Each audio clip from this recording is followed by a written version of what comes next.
안녕하세요. 책한민국입니다. 오늘 소개할 책의 제목은 내 영혼을 다독이는 관계 심리학입니다. 지은이는 중국의 심리학자 우즈훈입니다. 지은이 소개를 짧게 읽겠습니다. 베이징 대학 심리학과를 나온 심리학자, 심리학 분야의 밀리언셀러 작가이기도 하다. 2016년 영화적 자기중심 사고의 중국 국민성을 심리학적으로 분석하고 비판하여 중국 정부로부터 판매를 금지당했다. 행복의 원칙은 첫째, 어떤 일을 할 것, 둘째, 어떤 사람을 사랑할 것, 셋째, 어떤 일에 희망을 갖는 것이다. 칸트. 그리스 신화에 나오는 나르키소스는 물에 비친 자신의 모습에 반하지만 사랑을 얻지 못해 목숨을 잃게 된다. 독일의 정신과 의사 네케는 1899년 자기애가 넘친 나르키소스를 연상해 나르시시즘이라는 단어를 만들었다. 정신분석학자 프로이트는 자기의 육체, 자아, 자기의 정신적 특징이 리비도의 대상이 되는 것이라고 말했다. 즉, 자기 자신에게 리비도가 쏠려 있는 상태이기에 자기 자신이 관심의 대상이 되는 자아 도취형 인간이 나르시시즘이라는 말이다. 우리는 나르시시즘에 부정적인 선입견이 있다. 본능적으로 사람들은 높은 나르시시즘의 상태를 지향하려 한다. 그러나 세상은 매우 복잡하다. 우리는 나르시시즘을 조절할 필요가 있다. 외로움도 나르시시즘에서 유발된다. 나르시시즘의 높낮이에 따라 혹은 나르시시즘의 손상에 따라 외로움의 영향력이 달라진다. 자아는 나는 괜찮은 사람이다 라는 느낌에 기초하고 있다. 자신이 괜찮은 사람이라는 외부, 내부 정보를 모으고 타당한 근거가 마련되면 자연스럽게 나르시시즘으로 발전한다. 타인의 비판을 받아들이지 못하는 사람은 나는 괜찮은 사람이다 라는 기본적인 나르시시즘이 형성되지 않은 경우이다. 나는 부족한 사람이다 라는 메시지가 자아를 산산조각낼 수 있기에 타인의 비판을 수용하지 못하고 지적에 예민해지는 것이다. 상대의 말 한마디에 수렁에 빠지는 것처럼 자신감을 잃고 의지를 잃으며 의욕을 상실한다. 그로 인해 자아가 지탱해내지 못한다. 유아의 심리에서 파괴적이고 재미있는 요소는 전능한 나르시시즘이다. 자신이 모든 것을 할 수 있다고 믿는 심리를 말한다. 세상 모든 게 자신의 뜻에 따라 움직이는 시기이므로 이런 생각에 빠지는 것은 당연하다. 흥미로운 점은 아이가 성장하면서 나는 전능하지 않다라고 받아들이려면 유아기에 이런 전능한 나르시시즘이 상당히 충족되어야 한다는 것이다. 자신이 전능하다고 믿었는데 자신이 아무것도 아니라는 사실을 알게 되거나 이겨낼 수 없는 상황에 직면하면 스스로 깊은 수치심을 느낀다. 전능한 자기애에 타격받고 엄청난 무력감을 초래한다. 현실에서 오는 좌절을 피해 혼자만 존재하는 세상으로 들어가 여전히 자신은 전능한 신이라는 환상을 가지기도 한다. 세상은 나와 비아가 아닌 나와 너로 함께 구성되어 있다는 것을 알면 상대를 바라보는 관점이 바뀌어 상호적 관계를 형성하게 된다. 전능감은 결코 환상이 아니다. 활력의 원시적 표현이다. 이성과 결합한 상태에 따라 삶의 긍정적 요인으로 작용할 수도 있고 부정적으로 발휘되기도 한다.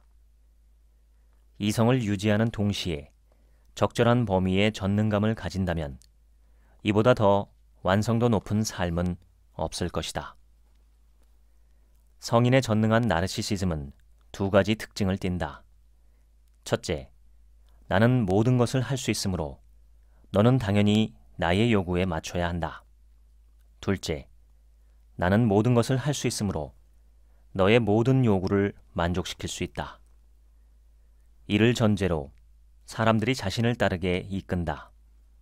실제로 많은 유능한 사람들은 전능한 나르시시즘의 소유자인 편이다. 전능한 나르시시즘의 또 하나의 대표적인 특징은 과정의 완벽함을 가혹하게 요구한다는 것이다. 우리가 완벽을 추구하는 것은 보이지 않는 걱정 때문이다. 완벽하지 않은 부분이 파괴적인 힘으로 작용해 일의 진전을 망치고 자신의 의지를 꺾을 것이라는 염려다. 현재 이런 상황에 처해 있다면 내면에 나는 대체로 내 의지대로 일을 추진할 수 있다 라는 믿음을 불어넣어야 한다. 완벽주의자의 눈에는 나의 규칙과 비아의 규칙 두 가지 선택만이 존재한다. 이들이 판단하기에 일정 부분 양보하고 상대와 협력해 함께 일을 한다는 자체가 제3자 규칙을 따르는 것이 된다. 일을 잘 하려면 자기애가 과도한 일을 경계해야 한다. 완벽함에 대한 추구는 나의 기대가 파괴되는 두려움에서 출발한다. 어떤 일이든 100%로 완벽하게 완성되기를 기대하며 자신에게 끊임없이 공격을 가하는 것이다. 자기 기대의 파괴는 나의 죽음과 동일하다고 여기기 때문이다. 그러나 완벽함은 불가능하다. 현실의 자신과 기대 속 자신을 분리해야 한다. 그래야만 기대에 미치지 못했을 때 자신의 멸망으로 받아들이지 않는다. 좌절 또한 하나의 과정으로 받아들일 수 있게 되는 것이다. 전능한 나르시시즘에 지배받는 사람은 자신이 결정을 내리면 원하는 결과를 얻을 수 있다고 생각한다.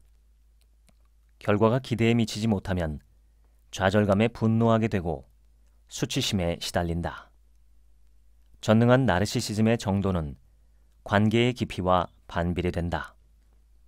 어느 대상과 깊은 관계를 맺는다는 것 자체가 일정 부분 전능감을 포기한다는 것이기 때문이다. 그 과정에서 만신창이가 되더라도 열심히 일하고 열심히 사랑하라. 자신은 스스로 이기적이지 않다고 생각하는 사람은 타인과 잘 지내기 어렵다. 그 이유는 단순하다. 첫째, 자신은 이기적이지 않다고 믿으며 이기심과 같은 나쁜 것을 주변 사람들에게 투사한다. 둘째, 자신은 이기적이지 않다는 믿음으로 도덕적 우월감을 스스로 부여해 어떠한 행동을 하더라도 자신이 옳다고 여긴다. 그래서 다른 사람의 의견을 듣지 않는다. 셋째, 자신을 이기적이라고 여기지 않으므로 발언권을 포함해 자신이 원하고 바라는 것을 매우 강하게 주장한다. 넷째, 분명 이기적인 구석을 지니고 있지만 그렇지 않다는 확증으로 주변 사람들이 거북해할 수밖에 없다. 이기적이지 않다고 자처해온 사람이 오히려 이기적일 수 있다. 자신의 도덕 수준이 높다고 인식하는 사람일수록 상대적으로 다른 사람의 도덕 수준은 낮다고 평가하여 사람 간 어울림에서 멀어진다. 도덕적 나르시시즘을 지닌 사람의 에너지는 내향적이다. 노년에 이르면 남의 일에 신경 쓰지 않고 자신의 고독한 세계에 빠져든다. 사교에 소극적이며 심지어 집안일조차 하지 않으려 한다. 그들은 내적 안정을 얻었다고 생각하지만 사실은 활기를 잃은 고요함일 뿐이다. 심각한 도덕적 나르시시즘은 자아를 상실하게 만든다. 다른 사람의 시선이나 평가를 두려워하지 않을 때 자기 억압이 사라지고 자유로움과 여유가 생긴다. 도덕적 나르시시즘이 극치에 다다르면 이른바 도덕적 좀비가 될 수 있다. 인생의 원동력이 나는 좋은 사람이다 라는 이미지 추구에 집중되어 일상에서 정상적으로 생성되는 다른 감정들을 소멸시켜 버릴 수 있다. 이들은 어린 시절 보호자로부터 자신의 요구가 심각하게 무시당한 경험으로 인간관계에 두려움을 가진 경우가 많다. 좀비에는 두 가지 의미가 있는데, 하나는 감정과 욕망이 모두 사라지고 단지 좋은 사람이라는 껍데기만 남은 경우다. 다른 하나는 삶이 나날이 굳어가는 것을 의미한다. 이들은 여러 사람 앞에서는 상대에게 친절하고 잘해주지만 집이나 단둘만의 공간에서는 악마 같은 면을 드러내기도 한다. 상대에게 잘해줄 때는 아낌없이 헌신하지만 그와의 관계가 끝나면 온갖 소소한 일로 그를 저주한다. 정신분석학의 창시자 지그문트 프로이트는 인간 성격의 구조를 이드, 자아, 초자아로 나누었다. 우리 내면에는 절대 금지된 초자아가 살고 있다. 자신이 어떤 일을 자발적으로 수행하면 실수하고 그 결과 비난을 받을 것을 두려워하게 만든다. 도전하지 마. 넌 더 힘들어질 거야. 라고 속삭인다. 그러나 폐쇄적인 세계에서 살아가는 것이 더 어리석고 잘못된 방식이다. 가장 흔한 예로 부모가 자녀에게 완전한 순종을 요구할 때이다. 부모는 전능한 나르시시즘을 발현해 아이들로 하여금 절대 금지된 초자아를 형성하게 만든다. 부모는 아이의 최초 시험관이다. 부모가 아이의 자유로운 성장을 지지하는지 아니면 자신의 호불호로 아이를 통제하는지는 매우 중요하다. 아이가 큰 시험에서 최상의 실력을 발휘하려면 구속이 아닌 자유로움을 줄 때 가능하다. 내 주변에 나를 응원하고 지지하는 사람이 많은지 아니면 반대로 상대의 기준에 맞춰주기를 원하는 사람이 많은지 둘러보라. 그들에게서 자신이 어떤 감정을 느끼는지도 중요하다. 통제나 구속은 절대 자유로움을 줄 수 없다. 진정한 능력과 진정한 관계 맺음에서 자신의 진정한 존재감을 느껴야 한다. 강해지고 싶다면 반드시 관계의 세계로 진입해야 한다. 전제 조건이 있다면 외부 세계의 메시지가 심각한 공격성과 침략성을 띠지 않아야 한다는 것이다. 외부 세계의 너의 관점이 내면에 있는 나의 관점을 무너뜨리지 않아야 흥미롭게 정보를 받아들일 수 있다. 외부 세계와의 연계는 자신의 나르시시즘에 도전하는 계기다. 사람들은 모두 타인에게서 자기애의 차원을 더 많이 감지하려 한다. 그러나 관계의 차원이 훨씬 더 중요하며 자신을 발전시켜야 할 부분도 여기에 있다. 동등한 관계에서 깊이를 더해 유대를 돈독하게 만들어야 한다. 사람은 감정적인 만족을 얻을 때 깊은 행복감과 존재감을 경험하기 때문이다. 높은 나르시시즘의 수준을 가진 사람에게 주변 사람들은 매사에 양보한다. 사사건건 따지는 것이 불필요하다고 여기기 때문이다. 자아 도취형은 아무 까닭 없이 트집을 잡기도 한다. 여러 가지 일을 섞어서 말하기도 한다. 사건 1이 자신의 이치에 맞지 않으면 사건 2를 꺼낸다. 사건 2도 이치에 맞지 않으면 또 다른 이야기로 바꾼다. 이런 그들의 태도에 억눌린 사람들은 빠르게 양보한다. 억눌린 사람은 단 한 가지 실수에도 반성하고, 자아 도취형은 자기가 한 가지만 맞고 남은 9가지가 틀려도 그 한 가지 맞는 점을 확대해 해석한다. 억눌린 사람은 매사를 따질 필요가 없으므로 잘못 인정을 하나의 전략으로 이용하지만 반복되다 보면 진심으로 자신이 정말 잘못된 사람으로 생각하게 된다. 당신이 맞다 라는 생각을 자아 도취형에게 심어주지만 정작 양보하고 맞춰준 자신은 나르시시즘이 손상되는 결과를 유발하게 된다는 것이다. 관계에서 갈등이 생기면 양쪽 모두에게 책임이 있다.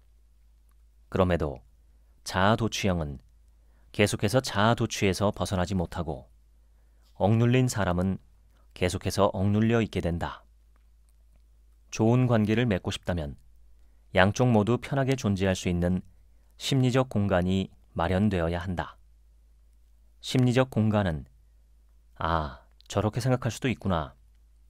내 주장의 문제는 무엇일까? 라는 인정과 반문이 동반되면 마련된다. 누구든지 함부로 관계를 파괴하는 행동을 해서는 안 된다.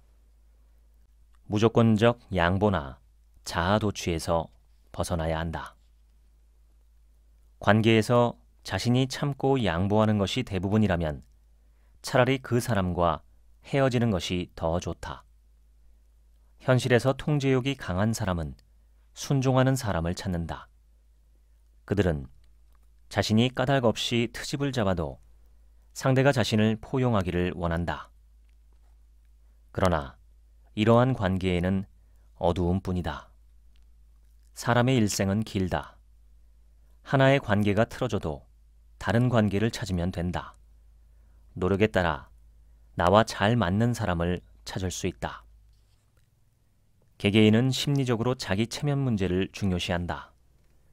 누구든지 내 잘못을 지적해서 나의 체면을 잃게 해서는 안 된다는 생각은 심각한 나르시시즘의 문제이다. 잘못을 인정하지 않으면 잘못은 반복된다. 어떤 개인이나 집단도 마찬가지다. 잘못을 인정하려면 잘못이 허용될 심리적 공간이 필요하다. 잘못을 인정할 줄 아는 것은 타협적이고 관용적인 모습의 표현이다. 반대로 잘못을 인정하지 않는 것은 과도한 나르시시즘과 편집증과 연결된다. 이제껏 항상 당신이 옳았다면 당신은 실속 있게 살아본 적이 없다는 진실의 반증이다. 우리는 너무 많은 시간을 옳고 그름을 따지는 데 소비한다. 정의를 실현하고 지키기 위해 시비를 가리는 것 같지만 내면을 자세히 들여다보면 두려움 때문이다. 자신이 옳고 그름에 집착한 것은 나르시시즘에서 비롯된 것도 있지만 자기 존재의 사멸에 공포를 느끼는 것이다. 내면의 나르시시즘을 인식하고 마음속 두려움을 덜어낼 수만 있다면 아름다운 현실을 받아들일 수 있다. 빅터 프랭클은 저명한 임상심리학자로 오스트리아 정신요법 제3학파인 로고테라피 학파의 창시자이다. 그는 누군가를 몰입해서 사랑하고 한 가지 일에 몰두하면 행복이 찾아온다 라고 말했다. 가장 피곤한 사람은 아무것도 하지 않는 사람이다. 해야 할 일도 거의 없고 교제할 친구도 적지만 언제나 피곤한 상태다. 이들의 피로는 내면의 갈등에서 비롯된다. 사람이나 일, 사물과의 연계를 간절히 원하면서도 다른 한편으론 관계 맺기를 두려워하는 것이다. 반면 의미 있는 바쁨은 일종의 자아 치유 방법이다. 자신이 좋아하고 흥미를 느끼는 일을 하면 피곤하지 않을 뿐만 아니라 더 활기찬 모습을 드러낼 수 있다. 좋아하는 일에 몰두하는 것은 사물과 관계를 맺는 것이다. 우리가 좋아하는 일을 할 때는 쉽게 지치지 않지만 사람들과 교제할 때 쉽게 피곤함을 느낀다면 인간 관계에 있어 긴장하고 있다는 의미다. 외부 세계와 연결되기까지는 페이스를 조절해 천천히 융합되어 가야 한다. 습관성 미움이 생기는 근본적인 원인은 관계를 맺고자 하는 대상에 대한 신뢰가 부족하기 때문이다. 부족한 신뢰를 충족시킬 만한 의미를 부여받지 못하는 것이다. 왜 그 일을 해야 하는지, 자신이 하는 게 맞는지 의구심이 든다면 당장 행동으로 옮기기 어렵다. 억지로 하게 된 일과 해야 한다는 의무감으로는 깊은 관계를 맺기 어렵다. 반항심이 생기고 미루게 된다. 따라서 미룸은 외로운 영혼의 필연적인 행위 표현이라 할 수 있다. 미룸, 지각, 꾸물거림이 생기는 원인은 되고 싶은 나와 될 수 없는 것과 관련이 있다. 이를 미룸으로써 나의 의지가 살아있다라는 증명이 된다고 믿는 까닭이다. 잘 하려는 마음을 내려놓자. 완벽하려 해서도 안 된다. 처음 접하는 일에서는 느릿느릿할 수밖에 없고 오히려 그런 모습이 자연스럽다. 진실은 두 가지 측면에서 살펴볼 수 있다. 자신의 진실한 모습을 받아들이는 것과 상대의 진실한 모습을 받아들이는 것. 한 사람의 인생이 풍성할 수 있는지는 그가 많은 사람과 좋은 관계를 형성했는지에 달려있다. 자신을 중심으로 한 완벽한 세계는 환각이다. 환각을 타파해야 진실한 관계를 맺을 수 있고 애틋한 감정이 생긴다. 과도하게 완벽을 추구하는 것은 내면의 두려움과 이해해주는 사람이 없는 무기력한 마음을 감추기 위한 작용이다. 더 깊게 살펴보면 자신의 자아로 뒤덮인 세상에서 모든 것을 통제하려는 시도이다. 완벽함은 행복과 인연이 없다. 진실은 완벽함보다 낫고 더 중요하다. 어떠한 상황에서든 진실한 사람이 되고자 노력하라. 가장 좋은 상태는 사고와 언행이 일치하고 생각과 느낌이 일치하는 것이다. 중요한 것은 자신의 진정한 감정을 진실하고 정확하게 감지했느냐 하는 점이다. 자기 자신까지 속여서는 안 된다. 자기 성장은 완벽함으로 발전해 나가는 것이 아니라 진실한 모습으로 나아가는 것이다. 거짓된 삶은 사람을 속이기 위한 허위가 아니라 자신을 속이는 가짜 자아이다. 진실하려면 사람을 속이지 않으면서 자기 생각을 표현해야 한다. 또한 자기를 기만하지 않아야 한다. 진실을 실천하는 삶은 수행의 길과 같다. 극도의 완벽주의는 외로운 나와 연결되어 있다. 나만 감지되는 1차원적 세계에서 살고 있다. 타인의 존재를 인정하는 단계에서 우리는 완벽할 필요도 없고 완벽할 수도 없다. 나와 너가 만났을 때 비로소 완벽함이 탄생한다. 외롭거나 다른 사람과 정서적 관계를 맺지 않는 사람은 두뇌로 외부 세계를 해석한다. 그 결과 그들은 지나치게 체계적이고 적대적인 세계를 상상한다.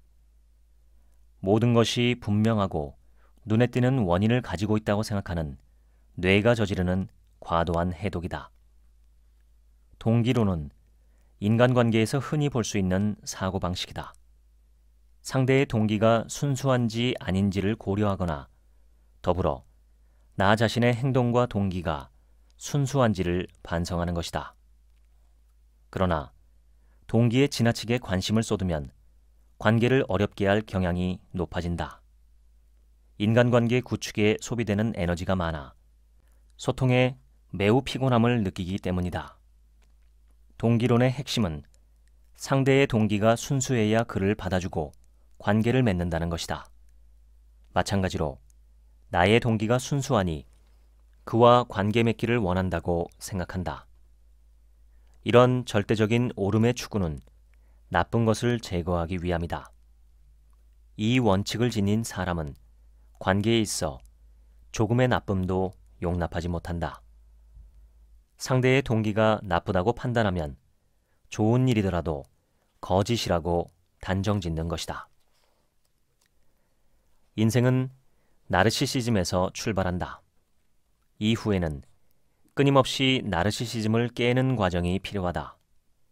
많은 사람은 사회가 자신의 마음보다 어둡다고 느낀다.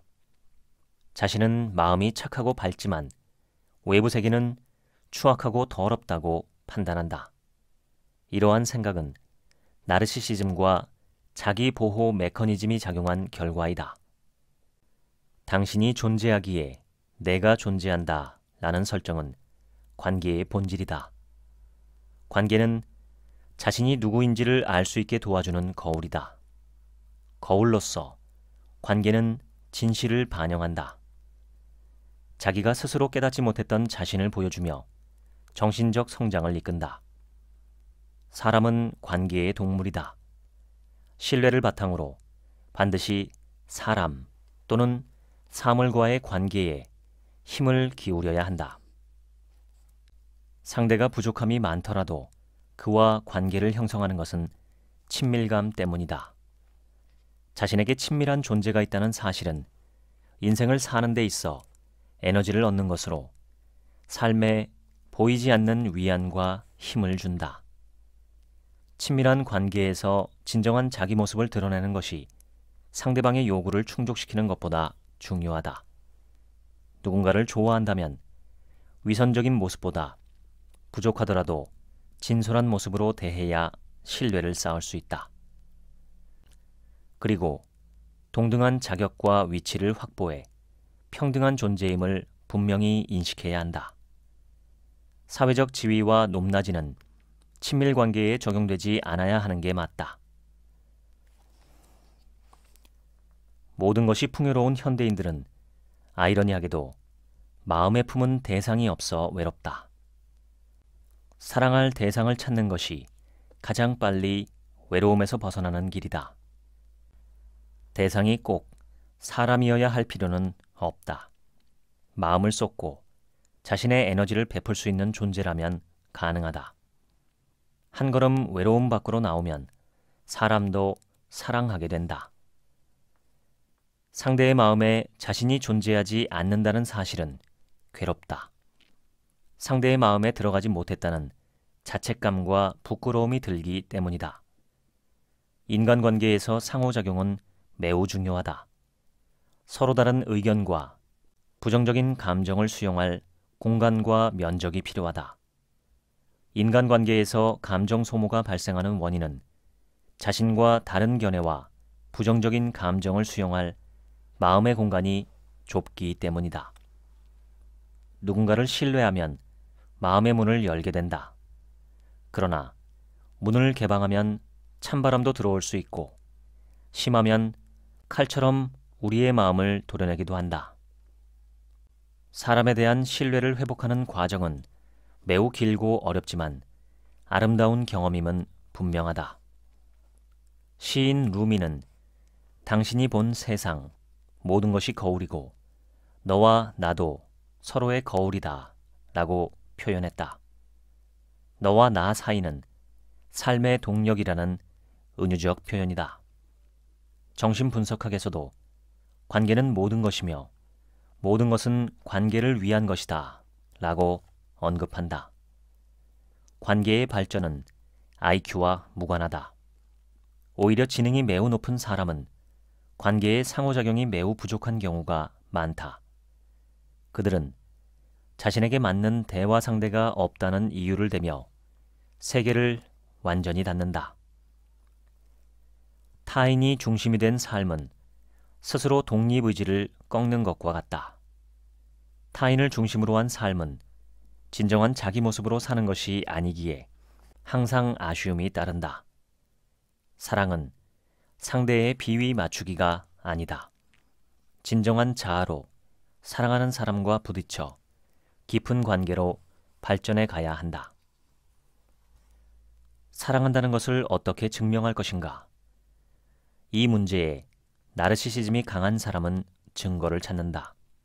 첫째, 나를 위해 아파한다. 둘째, 나를 위해 미친다. 셋째, 나를 위해 기꺼이 죽을 수 있다. 이런 증거를 보며 그들은 매우 기뻐한다. 가장 높은 수준의 나르시시즘을 가진 사람은 너는 나를 위해 기꺼이 죽을 수 있어야 하지만 나는 너에게 아무것도 해주지 않아도 된다라는 자의식에 빠지기도 한다. 나는 너를 위해 죽을 수도 있는데 너도 그렇게 할 의향이 있어? 라고 유도하는 것이다. 성숙한 자아를 구축하지 못한 사람은 상대방이 자신을 위해 희생하고 목숨까지 희생하는 사랑을 갈망한다. 그들은 사소한 일에서도 생사를 논한다. 사랑이 생명보다 더 소중하다는 가치를 드러내며 자신의 중요성을 증명하려 든다. 이들은 진정한 사랑을 원하는 것처럼 보이지만 진짜 원하는 것은 나르시시즘이다. 자신의 존재의 가치를 증명하기 위한 도구로 사랑을 이용하는 것이다.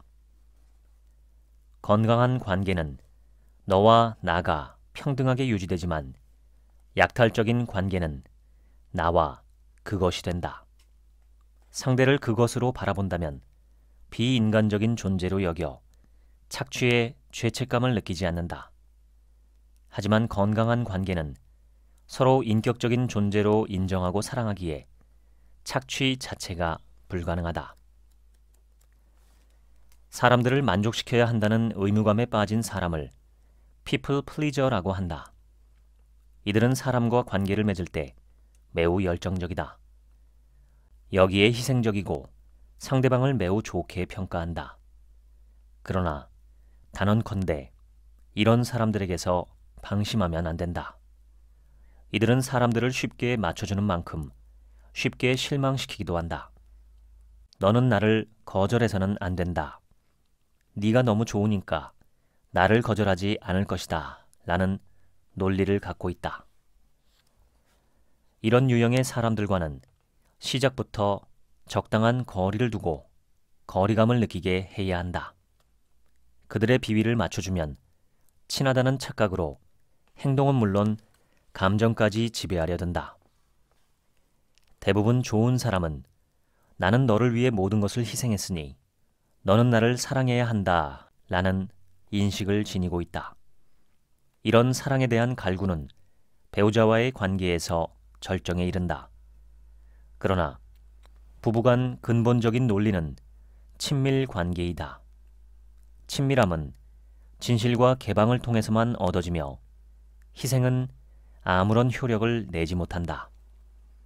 부부간이든 타인이든 남에게 잘해주면 인정과 존중을 받을 수 있다.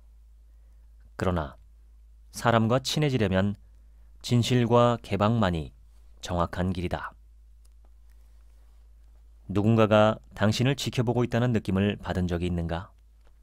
작은 실수에도 상대방이 분노할 것만 같은가? 당신도 까다로운 눈으로 상대를 주시하고 있는가? 우리는 외부로부터 관심을 받으려고 한다. 관계 속에서 이해와 사랑, 인정의 눈들이 나를 지켜봐 주길 원하는 것이다. 그러나 끈끈한 관계에서 만나는 눈은 대부분 가혹하고 비우호적이다. 그러므로 반드시 상대방의 기대에 부합해야 한다는 부담은 떨쳐버리자. 기대에 부응하면 상대는 더 높은 기준을 제시하게 되어 있다. 우리는 먼저 상대를 보는 눈을 부드럽게 유지하고 기준을 내려야 한다. 생명은 현실 세계와 접촉하고 연계해야 존재한다.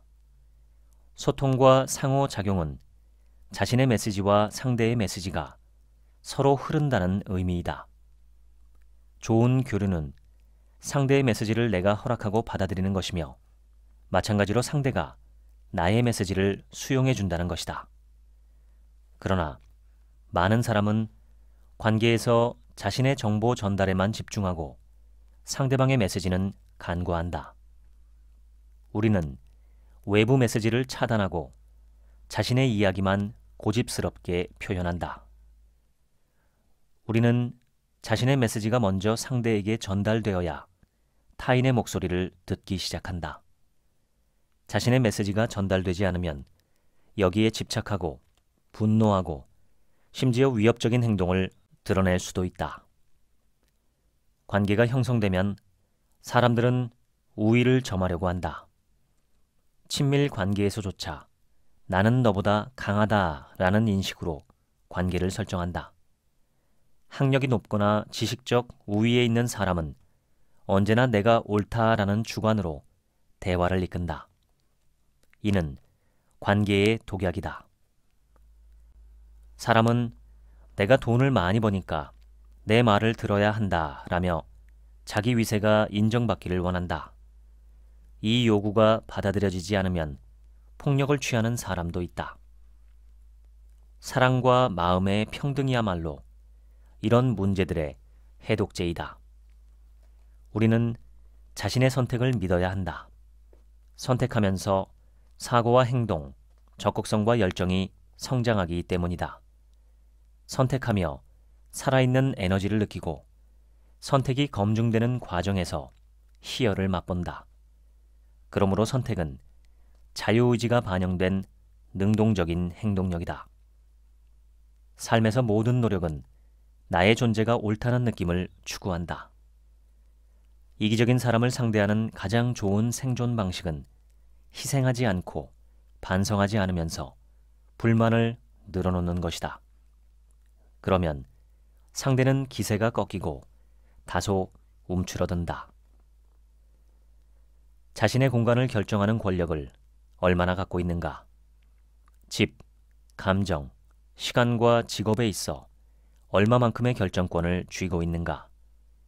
자기 공간을 지키지 못하면 타인의 메시지에 좌지우지된다. 자신의 공간에서 자기만의 시간을 보낼 수 있어야 한다.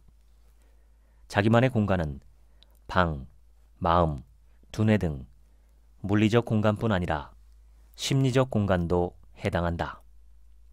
관계에서도 자신의 감정을 표현할 수 없다면 더 발전적으로 유지되지 못한다.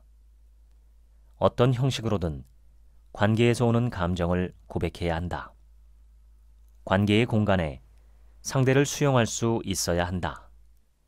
서로 진정성 있는 모습으로 자신을 드러내며 마주 앉아야 한다. 당장은 갈등이 촉발되는 불씨가 될 수 있지만 장기적으로 보면 관계의 독소를 제거하는 해독 효과를 낸다. 너에 대한 존중, 상대방에 대한 존중, 관계에 대한 존중이 관계의 보편적 인식으로 자리 잡혀야 한다. 파괴적인 관계에 속해 있다면 그 관계가 혈연 관계이든 연애 관계이든 우리의 생명력을 제한할 뿐이다. 이런 관계는 멀리하고 떠나는 것만이 답이다. 삶 자체는 모호하고 불확실하다. 당장 1시간 뒤에 일어날 일도 알 수 없으니 미래를 예견하는 일은 불가능하다. 삶이 불안정하며 초조하게 느껴지는 까닭이 여기에 있다. 사람들은 이 초조함을 피하려고 확실성을 추구한다. 어떤 현자의 판단에도 경우의 수는 존재한다. 특히 미래와 관련되었거나 상대가 존재하는 판단이라면 이는 추측일 뿐이지 100% 정확한 사실이 아니다. 인생은 고난과 고통의 연속이다. 어려움을 극복하고 결국 성공한 삶으로 자신을 이끈 이들은 확실한 목표와 행동이 수반되었다. 그러나 이보다 더욱 중요한 것은 인간관계에서 베풀었던 따뜻함과 사랑이다. 자신의 목표가 주변에서 응원을 받고 지지와 도움을 받아 보이지 않는 힘이 발휘되었기 때문이다. 폭풍우 치는 바다에서 작은 배 한 척이 버틸 수 있는 이유는 바다 밑바닥에 깊이 파고든 닻이 있기에 가능하다는 것이다. 자신을 둘러싼 관계에서 보내는 사랑과 따뜻함은 보이지 않는 닷과 같다. 부모는 자식에게 독립을 권하라. 부모는 자신이 이루지 못한 일을 아이에게 강요하거나 대신 달성해주기 바라는 경우가 많다. 프랑스의 정신분석학자 라코는 자녀는 부모의 욕망을 욕망하며 그것이 자신의 욕망이라고 착각한다 라고 말했다. 자신을 위해 사는 사람은 삶의 아름다움을 느끼며 산다. 다른 사람의 의지에 얽매여 인생을 낭비하는 일이 적기 때문에 폭발적인 생명력을 보인다. 진정한 자기 모습으로 살아가는 것이며 가족 모두 각자의 역할에서 벗어나도록 도와준다. 영국 심리학자 멜라니 클라인은 존재는 감지되는 것이다 라고 말했다. 느낌이 전달되어야 우리는 나의 존재를 인식할 수 있다. 다른 사람이 나의 감정을 알아주는 것을 통해 존재감이 확인된다. 최초의 존재감은 유아기에 엄마와 다른 가족이 감정을 알아주고 받아주는 것에서 시작된다. 반면 나의 감정이 외부 세계에 받아들여지지 않으면 존재감이 상실된다. 모든 관계에는 보이지 않는 묘한 심리가 숨어 있다. 너무 훌륭해지지 마. 그래야 나의 우월감이 손상되지 않고 너를 더 쉽게 통제할 수 있으니까. 그리고 네가 좀 부족해야 나를 쉽게 떠나지 못할 거야. 자녀에게 공부만 시키고 생활 능력이나 운동을 시키지 않는 행위에는 자기에게서 분리시키지 않으려는 논리가 내재되어 있는 것이다. 생명력은 뻗어나갈 공간이 필요하다. 엄마의 품이나 제한된 구역에 계속 머물면 생명력은 억압된다. 부모의 요구를 항상 최우선으로 삼는다면 아이의 심리적 공간은 좁아진다. 인생의 의의는 선택에 있다. 많은 부모는 아이 대신에 결정하기를 원한다. 선택이 잘못될까봐 두렵기 때문이다. 하지만 이는 아이의 즐거움을 박탈하는 것이다. 그 결과 아이는 삶을 제대로 살아보지 못하게 된다. 다시 말하지만 살아있는 가치는 선택에 있다. 자기 삶의 결정을 스스로 주도하게 하라. 사람들이 다 너를 위한 거야 라고 말할 때 나는 좋은 뜻으로 한 거니까 나쁜 영향이 생긴 것을 포함해 모든 책임은 너에게 달려있고 나는 책임과 죄책감에서 면제되어야 해 라는 의미를 내포하고 있다는 사실을 아는가? 이것은 나의 선택이야 라는 말은 다 너를 위한 것이야 라는 말과 대립적이다.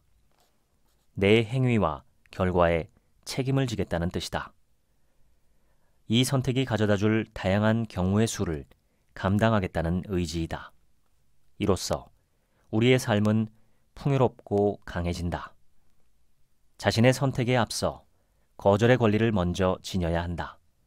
즉, 그것은 나의 선택이 아니다 라고 단호하게 말할 수 있는 용기가 필요하다. 만약 다른 사람이 해준 선택을 강요받고도 이것이 나의 선택이라고 착각하면 삶이 힘들어진다.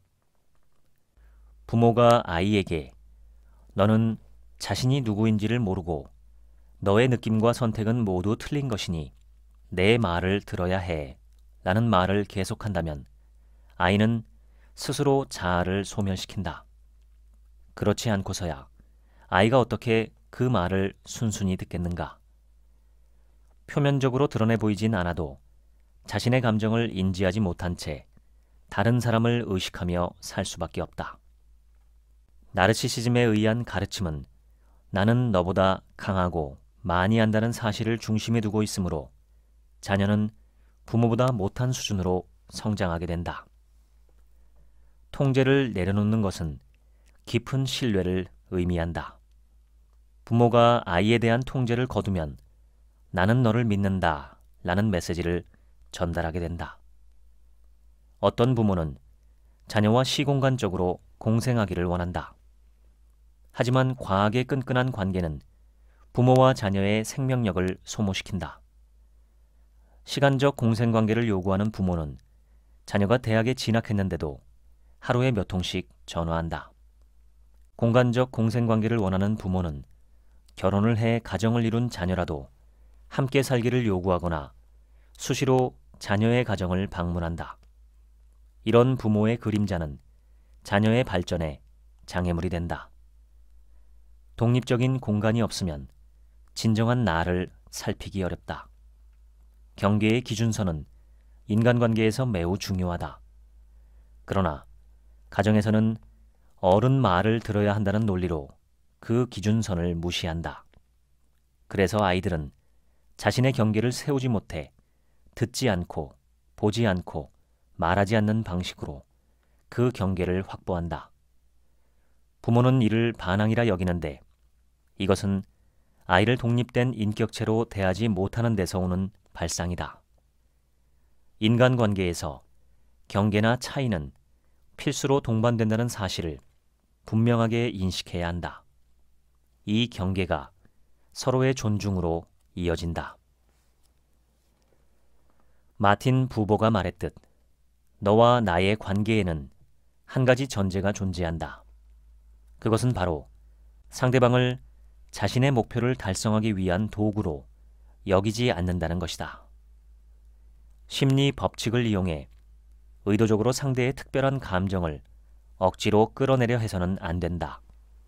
이는 감정에 대한 모독이다.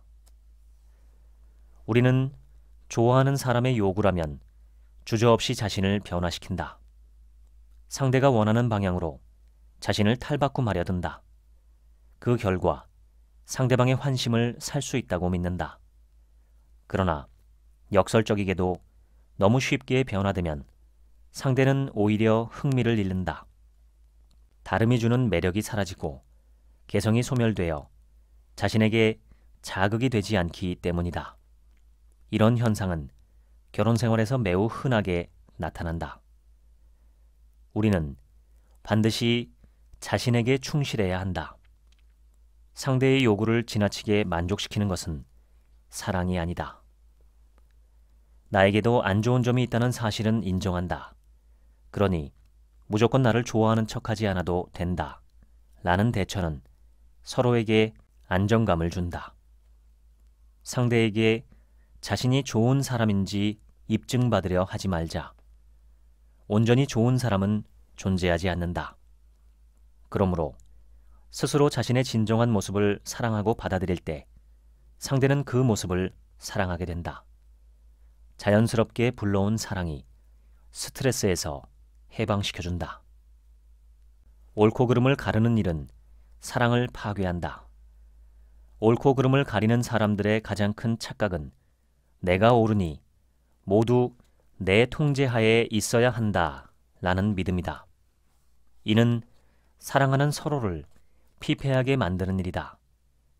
옳고 그름만 따질 것이 아니라 감정을 표현하는 법을 배워야 한다.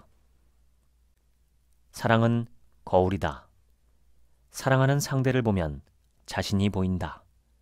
상대를 대하는 태도가 자신을 대하는 태도가 된다. 많은 사람은 자신이 사랑을 위해 노력과 진심을 보이기보다 감정의 흐름이 맞는 사람을 찾았는지를 먼저 따지고 든다. 상대와 맞지 않으면 소통할 필요가 없고 맞춰갈 필요도 없이 다른 사람으로 바꾸면 된다고 판단한다. 이로 인해 사랑의 깊이가 더해지지 않으며 즉흥적인 감정에 사로잡히게 된다. 영혼에서 우러나오는 애정을 나누기를 원한다면 자신에게 나는 나 자신을 잘 알고 있는가? 진정한 자아를 찾았는가? 라고 물어보자. 자신을 알지 못하는 상태라면 감정적인 사랑에 집착하기 쉽다. 지금까지 내 영혼을 다독이는 관계 심리학 읽어드렸습니다. 지금부터는 제 얘기입니다. 이 책 저자의 이력 중에 눈에 띄는 부분이 있었습니다. 그것은 영아적 자기중심 사고의 중국 국민성을 심리학적으로 분석 비판하여 중국 정부로부터 판매 금지를 당했다는 내용입니다. 정확히 어떤 책이 판금된 것인지는 나와 있지 않습니다만 저는 영아적 자기중심 사고라는 표현에서 현재 중국의 약점을 정확히 지적했다는 느낌을 받았습니다. 외국인이 이런 말을 하면 상당한 반감과 충돌을 피할 수 없겠죠. 중국인이 중국인의 취약점을 전문성과 용기를 가지고 비판한 점은 상당히 높은 수준의 성찰의 결과라고 생각합니다. 이 책에서 가장 마음에 와닿은 내용은 자기 자신에게 충실한 삶, 자기에게 진실한 삶을 살아야 한다는 대목입니다. 자기에게 진실하지 않으면 연기자 또는 배우로 살게 됩니다. 나쁘게 말하면 나 아닌 누군가의 꼭두각시로 사는 삶을 살게 된다는 것입니다. 참으로 무서운 일이죠. 자기에게 진실하려면 가장 먼저 자기 자신에 대해 잘 알아야 합니다. 나의 진정한 바람이 무엇인지, 내가 소중하게 여기는 가치는 무엇인지, 강점과 약점은 무엇인지 등입니다. 이걸 한마디로 뭉뚱그리면 나는 언제 행복한가? 라는 질문에 대한 답을 찾아가는 과정이 아닐까 합니다. 이 기준에서 보자면 육체적인 쾌락은 가짜 행복 또는 단기적인 행복일 가능성이 높습니다. 진짜 행복을 찾으려면 정신적인 가치를 추구할 수밖에 없습니다. 이런 질문들이 있습니다. 당신은 누구입니까? 사랑은 무엇입니까? 참 답하기 어려운 질문이죠. 저는 종종 길을 걸으며 이런 질문들에 대해 생각합니다. 사랑은 무엇인가? 라는 질문에 대해 제가 나름대로 내린 결론은 다음의 3가지입니다. 첫째, 사랑이 무엇인지는 나도 알고 당신도 알기에 묻거나 답할 필요가 없다.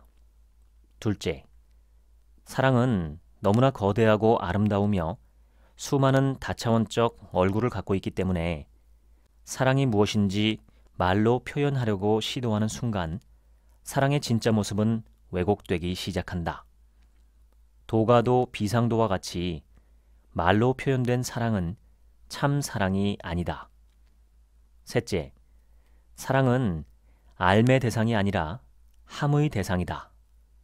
사랑이 무엇인지 알고자 하는 사람은 사랑을 하기 어렵다. 우리는 그저 본능적으로 사랑을 알고 사랑을 하며 살아갈 뿐이다. 자기 자신에 대해 인지하고 알아가는 독립되었지만 불완전한 개인들이 서로 만나 사랑하고 용납하고 친밀함을 나눌 때 세상은 아름다워지고 인생은 살만한 것이 된다고 저는 생각합니다. 저도 당신도 아직 늦지 않았습니다. 지금까지 책 한 민국의 하루치 생각이었습니다. 감사합니다.